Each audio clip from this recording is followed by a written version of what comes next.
Hey everyone, and thanks for jumping back into the Macroverse.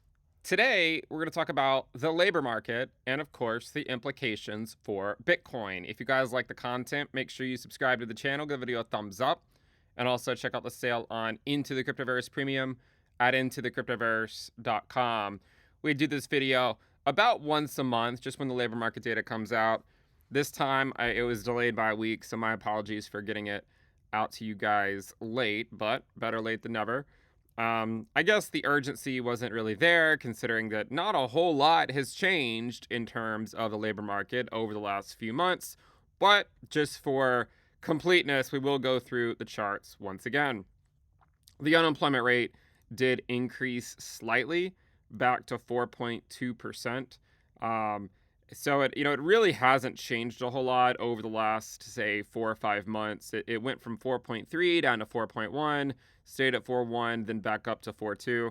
So it's kind of in that in-between zone where, ideally the unemployment rate does not continue to go up beyond 4.3, right? That would be sort of the ideal scenario, and that hopefully the Fed has pivoted in time to avoid a continued uptrend in the unemployment rate, right? That would be the ideal scenario. With it going back up to 4.2, it does call that into question. In fact, I believe we were only maybe about 7,000 jobs away from this being rounded to 4.3%. So it's just going to kick the can down the road again, and we'll see where it comes in next month. But hopefully we'll see it sort of level out. If you apply a moving average to it, like a 3-month moving average, you can kind of see that it's done this thing so far, where it moves up for a while and then it sort of cools off for a little bit, right? Last year, it started moving up in April, and then it started cooling off in Q4. And then you can see here in 2024, it started moving up again, and then it's again cooling off around that Q4 timeframe. So I guess the question is, well, is it going to start accelerating again once we get out into 2025? Now, you could look at this chart and say, well, when the unemployment rate goes up, you typically get a recession. But one of the things that's been different so far about the unemployment rate this cycle is that the unemployment rate, while it has gone up, it's been more of a controlled move up, right? It hasn't been a parabolic rise like what we've seen in prior recessions, where, for instance, the unemployment rate went from 3.9 to 4 to 4.1 to 4.2, to 4.3, and then just kept on climbing basically month after month after month. Now, a few months ago, when we saw that briefly, right? We saw that briefly, went 3.8, 3.9, 4, 4.1, and then 4.3. That was when Bitcoin started to get a little concerned, right? This right here, these lower highs occurred while the unemployment rate was going up in a fairly steady fashion like that, right? So if you just look to see where that uptrend in the unemployment rate occurred, it was right there. And during that uptrend in the unemployment rate, that's exactly when Bitcoin started to put in, that lower high structure. But after the unemployment rate came back down, Bitcoin used that opportunity to just shoot back up. Now, one of the things I've said before, and I stand by this, is that Bitcoin does not need a reason to go up, right? Just like the S&P doesn't need a reason to go up. The markets just trend up.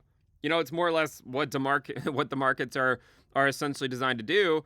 When you have inflation, when you have money printing, that money has to find a home somewhere, and it's going to go to the assets that people want to invest in, right? And so risk assets, at least the blue chips among them, don't need a reason to go up. They need a reason to go down. And you can see that there's two main reasons that Bitcoin can, well, there's three, but there's two that we can actually somewhat study. The third one's not really something that is something we can study per se. The first one, of course, is if the unemployment rate starts to go up, right? If that starts to move up quickly, then that can cause Bitcoin to struggle, okay?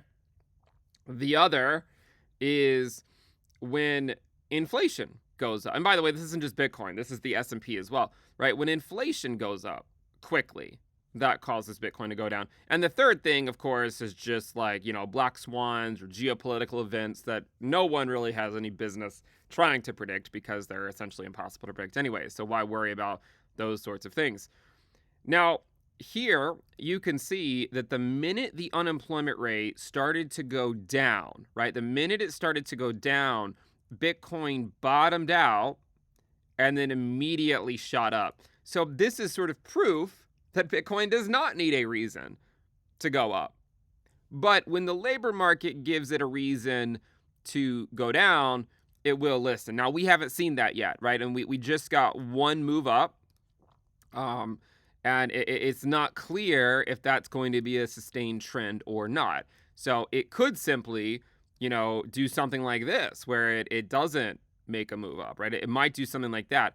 If the unemployment rate continues to go up, right, like that, then you could see, sort of something like that repeat itself potentially in 2025. So I would certainly keep an eye on that. But again, it's one of those things where as long as the unemployment rate is sort of below the cycle's high of 4.3%, then Bitcoin will likely not be too concerned about it. So that's the unemployment rate. If you go look at the unemployment level, it came in at 7.14 million. So it did, it is starting to move back up here again. That is a little concerning, but it doesn't necessarily mean that it has to continue its ascent. Again, you could argue that one of the reasons why risk assets have done so well, despite the unemployment level increasing, is you can see the clear difference between this move and then these parabolic moves, right? The parabolic moves in the unemployment level is sort of like once it's beyond the control to sort of rein in the short term, right? As long as it's sort of a controlled move, then the market really will not pay too close attention to it. Now, this is one of the real reasons why things have sort of just slow. The markets will look at the labor market, but as long as it's not going up too quickly, and this is what you should look at, right? Look at job losers. You see this? You see it's been going up, right? It's been going up since 2022, but it's been a fairly steady climb. It doesn't look like what you got in recessions where the unemployment rate just accelerated, right? You see the difference? If you apply a moving average to it, you might be able to see what I'm talking about, right? Like the angle of attack here is different than the angle of attack here. If any of you guys are aerospace engineers or mechanical engineers, you've probably heard of that terminology before, right? The angle of attack. And so that, I think, is arguably what the market is looking at. And if you look at new entrants to the labor force, that's arguably where a lot of the unemployment level is coming from. Right? I mean, if you look at new entrants to the labor force, that's what really looks concerning, right? That if I were to look for like one big thing in this labor market that seems concerning, it would be this chart, right? And again, this is new entrants to the labor force. So, maybe people out of high school, people out of college. But if you think about it, the people with the most amount of money that are going to move risk assets are not the people typically that are newly entering the labor market, right? They're the people that have been in the labor market for a long time and they have money to spend. Okay, so the new entrants to the labor market potentially don't influence the market nearly as much. But you can see that this has been moving up somewhat parabolically. And I think one of the reasons for this, one of the reasons that new entrants to the labor force are struggling to find a job is because hires are down, right? If you go look at hires, which we were going to come to later anyways, but if you look at hires have been dropping since 2022, right? I mean, you can see they topped out here. I guess there was a spike back over here, but they really topped out in February 2022, 1 month before the Fed started to cut, and they've been trending down ever since. So the reason why new entrants to the labor force are having a hard time finding a job is because people aren't really hiring nearly as much as they used to. And in fact, the last time that hires were this low, other than just a few months ago, would have been all the way back in 2017, right? So hiring is except for the pandemic, right? So hiring is certainly down. But just because hiring is down doesn't mean layoffs are up. Because if you go look at layoffs and discharges, it hasn't been that bad. As you know, despite what you see and what you hear, it really hasn't been that bad. In fact, layoffs and discharges are actually still below. I mean, let's add a moving average here, maybe a 3-month moving average. They're actually still below, what we saw for the better part of a decade, right? So yes, I mean layoffs have increased some, but the point was this was all sort of excess, like a region we don't normally find ourselves in. So a lot of the excess in the labor market has gotten trimmed off, especially in the tech sector, and we've now sort of just started to get back to what is normal. Okay, we've just started to get back to what is normal. Now, let's go back to what we were talking about. So we have the unemployment level, which we just talked about. And you can even sort of isolate this into, say, 16 to 19-year-olds and see that has really been moving up. Younger people, even 20 to 24-year-olds, it doesn't look as bad. So it's really the younger people, 16 to 19-year-olds, the unemployment rate's really moving up. But if you look at 25 to 54-year-olds, I mean, it's moving up, but it doesn't look nearly as bad as it does for, say, the 16 to 19-year-olds. And then if you look at people over the age of 55, yes, it's been going up, but it's still been a relatively slow ankle of attack, right? Or a slow pace higher.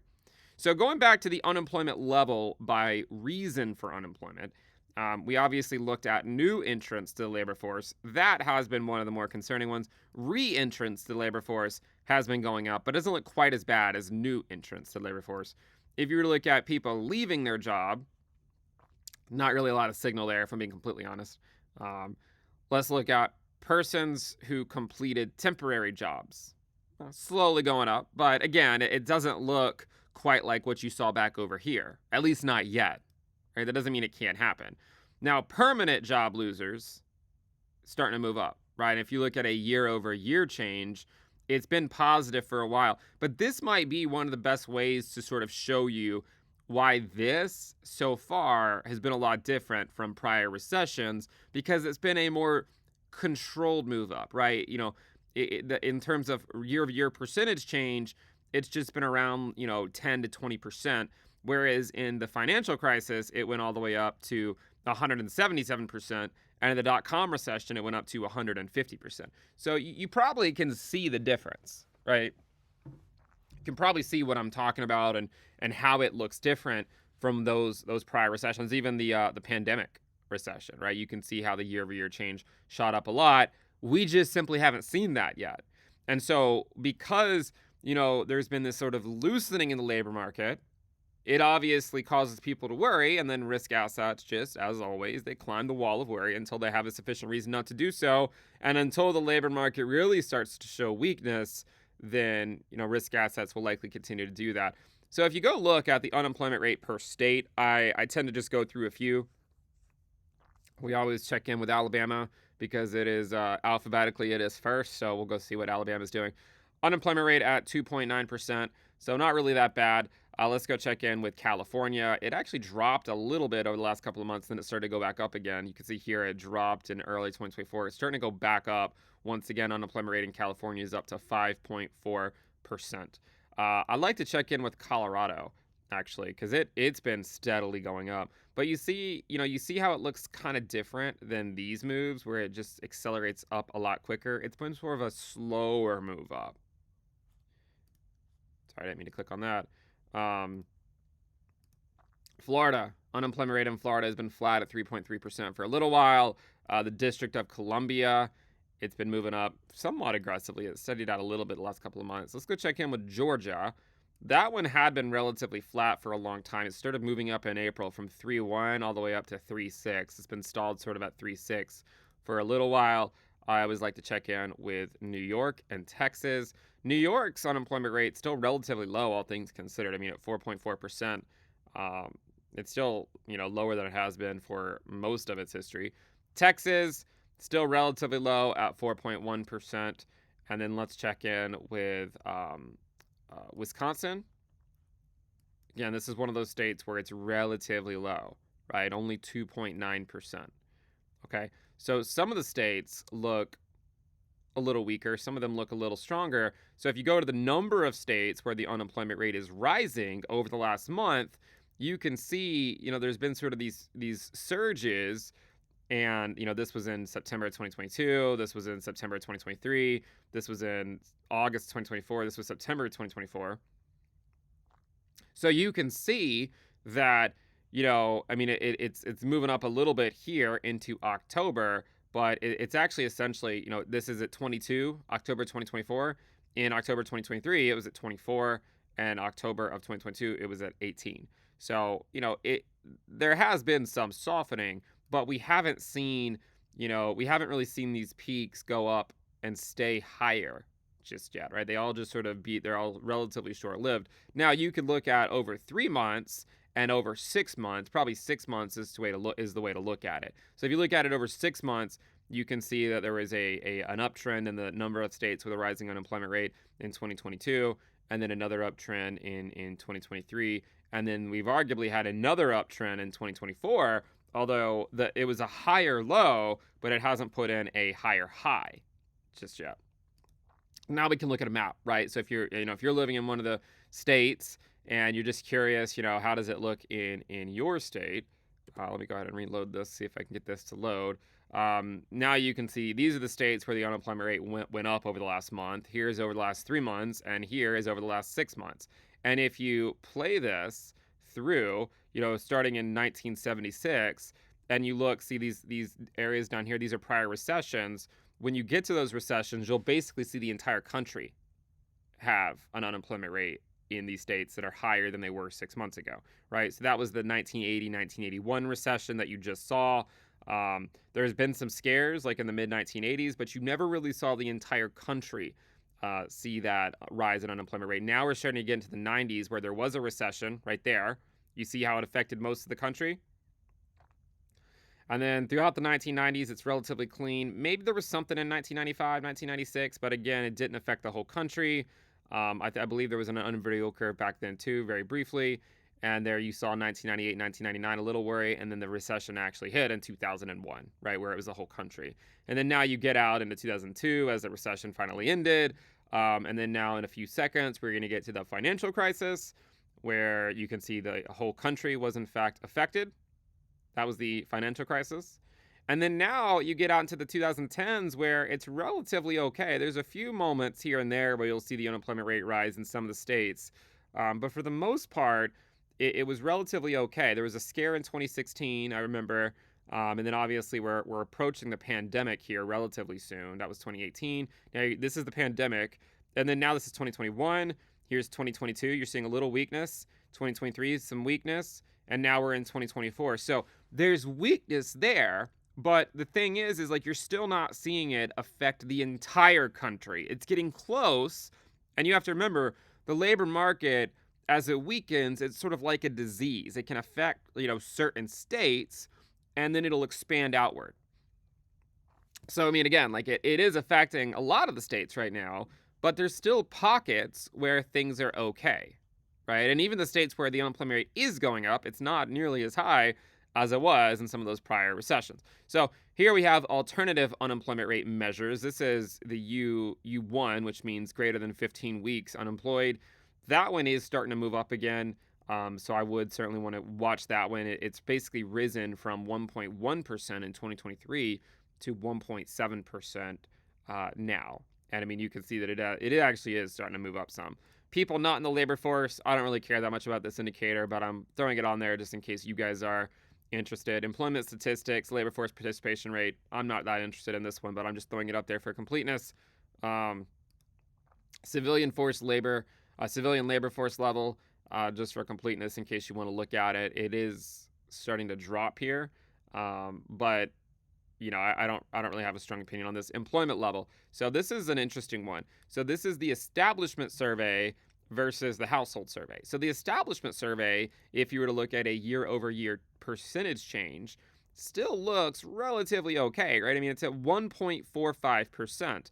If you were to go look at when the financial crisis recession started, it started when the year-over-year change here went below 1%. Okay, if you go look at the .com, recession. The recession started when it went below 1% as well. So right now it's at 1.45%. But keep in mind, it's basically been in the 1% range since October of 2023, right? It's been just slowly going down. Okay, so there's no telling how long it will actually take before it goes below 1. Now, one of the things that's been interesting this cycle is that there's been a divergence between the establishment survey and the household survey. If you look at the household survey, you can see that it's actually really started to plateau here. And if you look at a year over year percentage change, it has in fact gone negative, right? And historically, when it goes negative, it's not a good thing, right? It really hasn't been historically. But there are some exceptions. For instance, right here, you can see that it went negative in March of 1952, but the recession didn't occur until July of 1953, right? So it was still a year away in that case. So it's, again, you really have to see the weakness sort of persist throughout the entire country for it to really make a difference. Now, one of the things I'd like to do, and I've talked about this before, we have a workbench over here, and what we can do is we can look at, if I can find it, I think I did this before, employment surveys, right? So these are the two employment surveys, okay? And so these are the two employment surveys, right? So you can see that one, the household survey has leveled off and is starting to go down a little bit. The establishment survey is still going up, okay? Now, historically, they tend to move together, right? They tend to move together. So this is somewhat of an anomaly. If you look at the division of these two, right, you can see that it's at a new low. All right, it's on a new low. But what I'd really like to do is not divide them. I would like to take the average, okay? So if we take the average of these two, you get that. Now, let's hide everything else. And why don't we use the average to tell us what's going on, right? So rather than project our own bias, right? Rather than say, oh, it has to be the establishment survey that's right, or, oh, it has to be the household survey that's right. If we weight them the same and take the average, maybe that's a better way to do it. And in this case, you can see that it is slowing down, but you haven't necessarily seen that entire plateau yet, right? The plateau is where things become concerning. Okay, now I'm not saying we're not entering it now, it's possible, but remember, this takes place over years. That's, I think, one of the biggest disconnects between, sort of macro analysis like this and people wanting to know what's happening in the markets is, guys, this stuff takes years to play out, and a lot of people want it to play out over the span of a few weeks. And that's just not going to happen.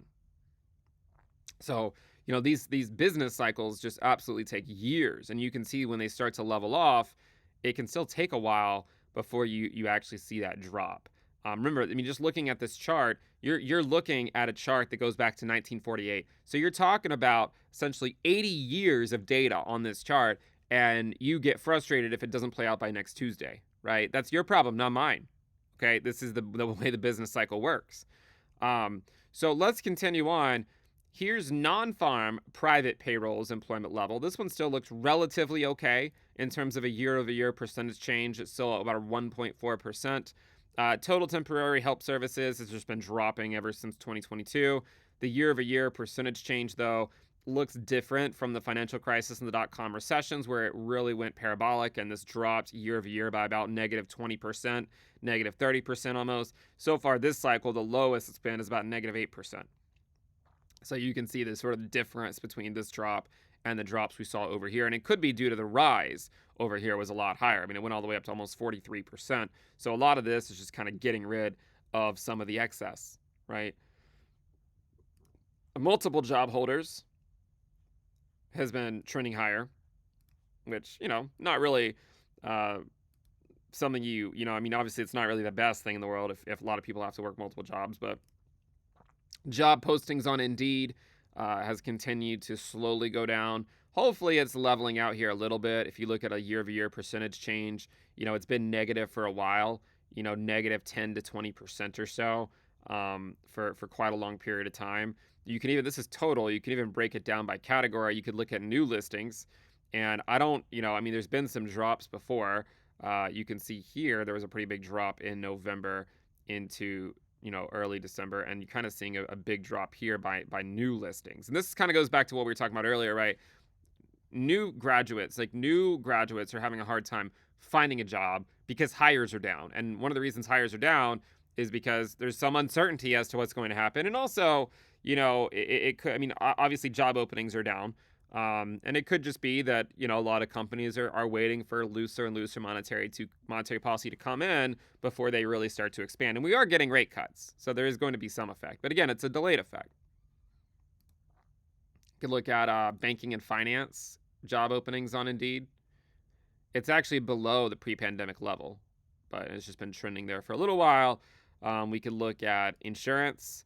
That's actually been going up recently, job postings on Indeed. Electrical engineering. Physicians and surgeons, well above the pre-pandemic levels. Well above. All right, here's the employment to population ratio. If you look at a year-over-year percentage change or year-over-year change, it is in fact now negative. Job openings. So let's go take a look at job openings. It's been on a downtrend for a while, right? But again, this is just getting rid of a lot of the excess that was created after all the money printing during the pandemic. But you can see that job openings have essentially returned to their pre-pandemic highs. Okay. Job openings topped in March of 2022 when the Fed started to cut. So hopefully they bottomed in September when the Fed started to raise rates in March 2022. That was when the Fed started to raise rates. Now they've put in a bottom in September 2024 when the Fed started to cut rates. Let's just see if that actually is the bottom or if it continues to go lower. The job quits, let's just go look at the job quits rate. It actually went up recently, which is a good thing. I mean, it's a good thing if people are willing to quit their jobs. It implies they're able to find new jobs or they have, a reason to quit and they don't feel like they need to keep their job. Obviously, you don't really want to see this go down. When you see it go down, it just means people are not as optimistic about finding a new job. Therefore, they're unwilling to quit their current job. So we'll see if this recent move up in the job quits rate is a more durable trend or if it's just another spike. We've seen some spikes before that then just came right back down the following month. Layoffs and discharges, as I mentioned earlier, are still relatively low.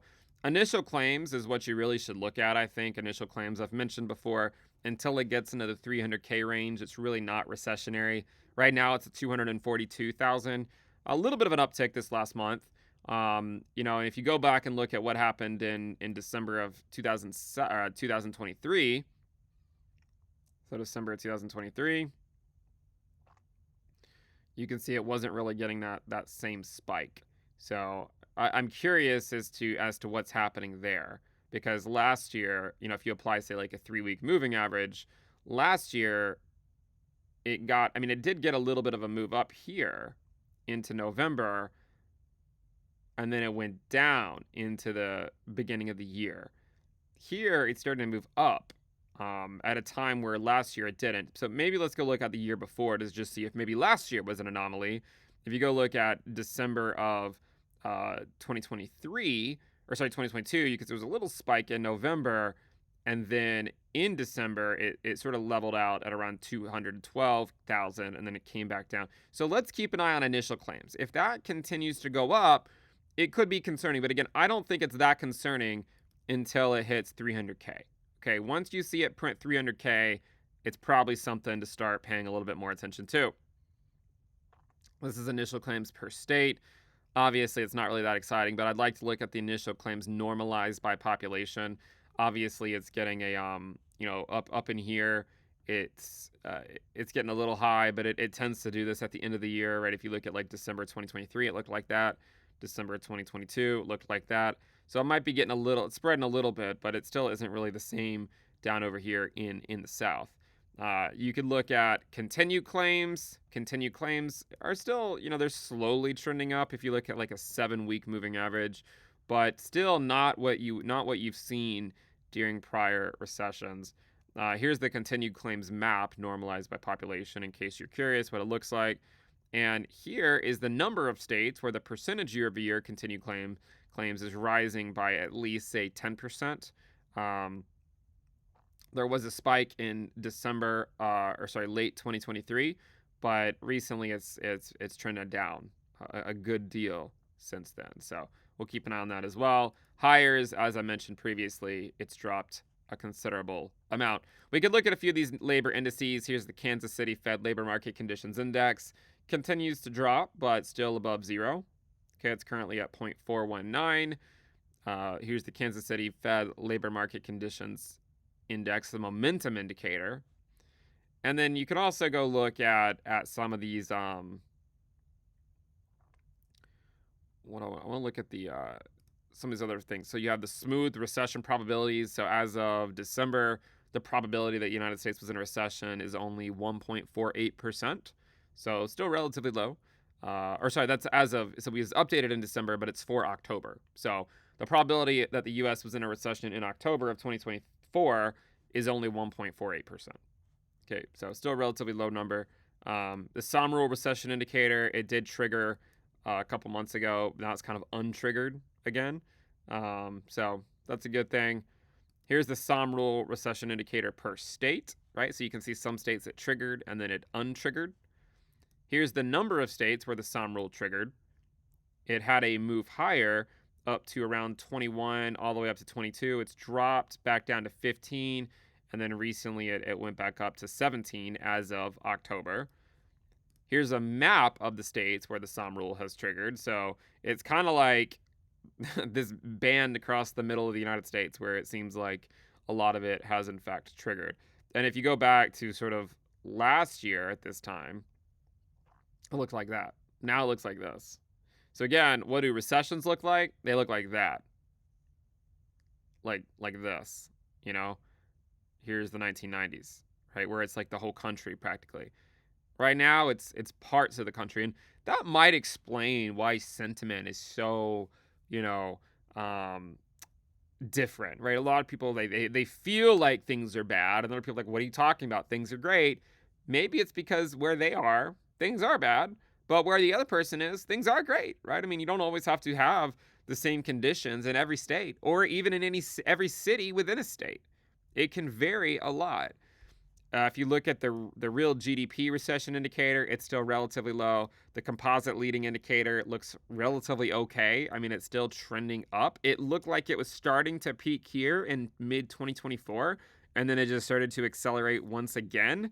The National Financial Conditions Index, still dropping. Here's one of the interesting ones, the Coincident Economic Activity Index. I've looked at this one a good amount. The year-over-year percentage change on this is 2.55%.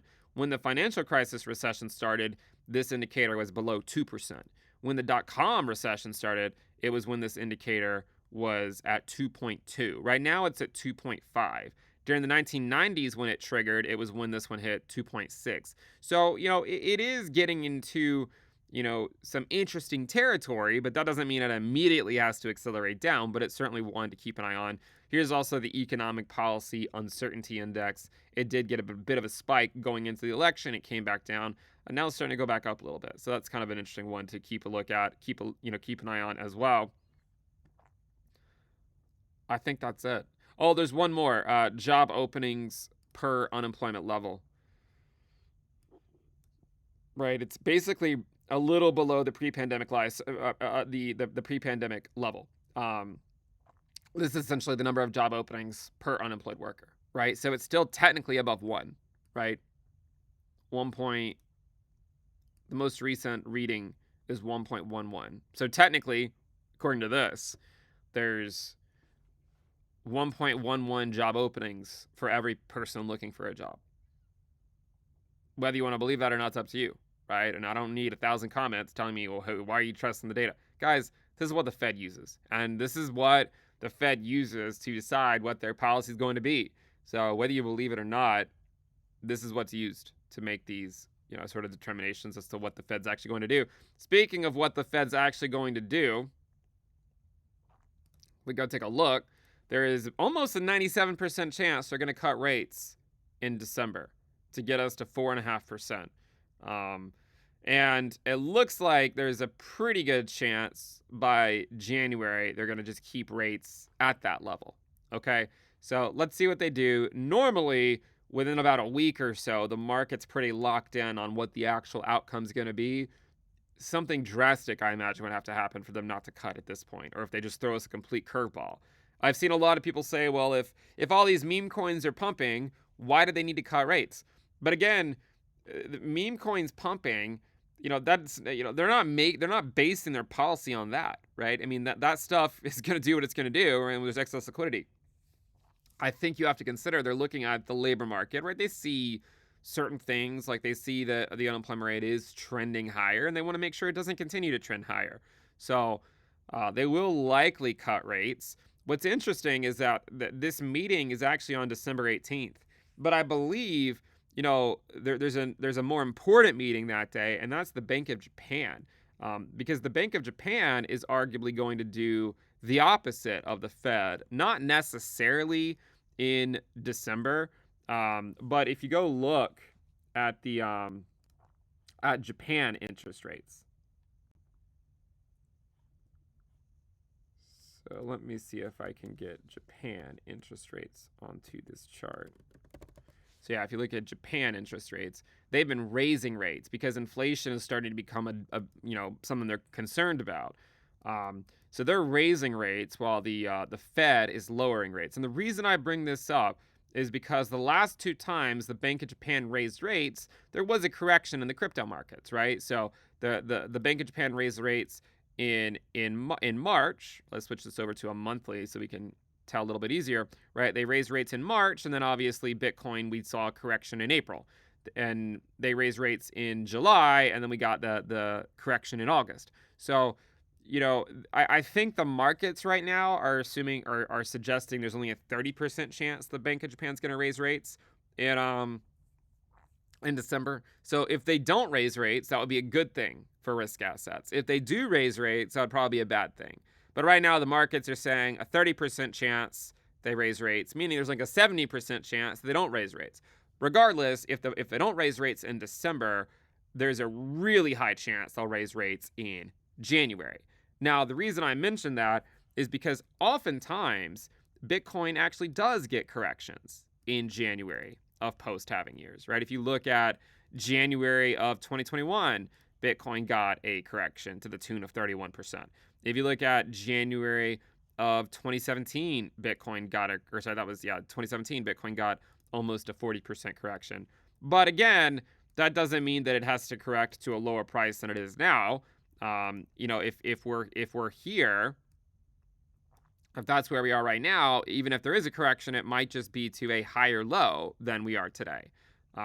Even in November of 2016, right, it did go up, and then we got a correction, but it wasn't to a lower level. So that's something to consider. So I would say if the Bank of Japan raises rates in December, then it might be a headwind for risk assets. But remember, even when they raise rates in April and July, in March and July, the actual correction by risk assets didn't come until the following month, right? They didn't come until the following month.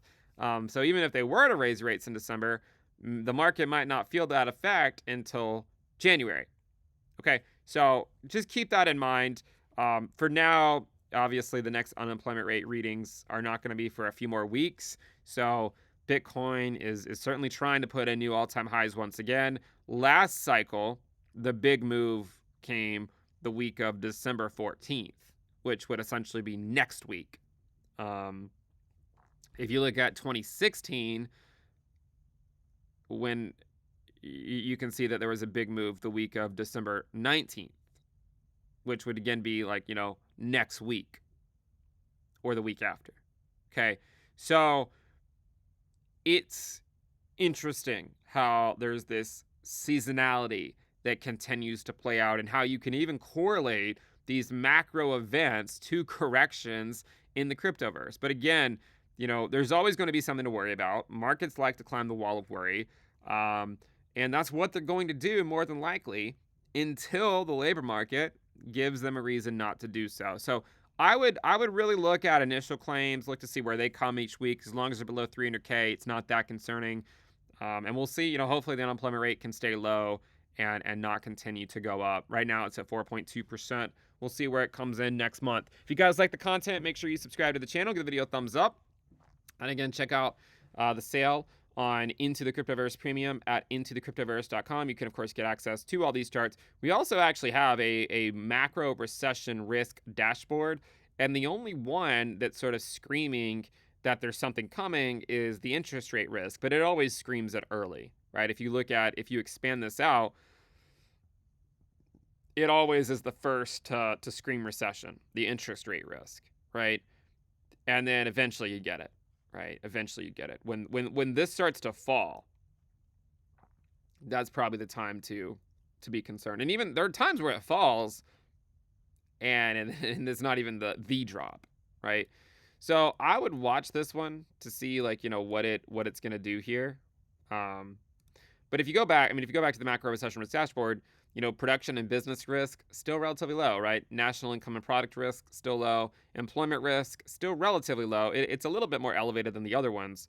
And if you sort of expand it and you look at it, it just looks like this, where there's some scares in here, but you haven't really seen the labor market weaken to the point of prior recessions just yet. And I'll probably do a video on this later on, but the yield curve, the yield curve is in fact uninverting right now, right? So if you look at the yield curve just in general, you can see that it's sort of going through the uninversion process, kind of like as we speak. But we'll touch on that in another video. And remember, even if it does fully uninvert, it can still be some time before the markets are willing to pay attention. And sometimes it's taken even a year. But anyways, guys, we'll go ahead and wrap it up. Thank you for tuning in. Subscribe, give the video a thumbs up. And again, check out the sale on Into the Cryptoverse Premium at intothecryptoverse.com. I'll see you guys next time. Bye.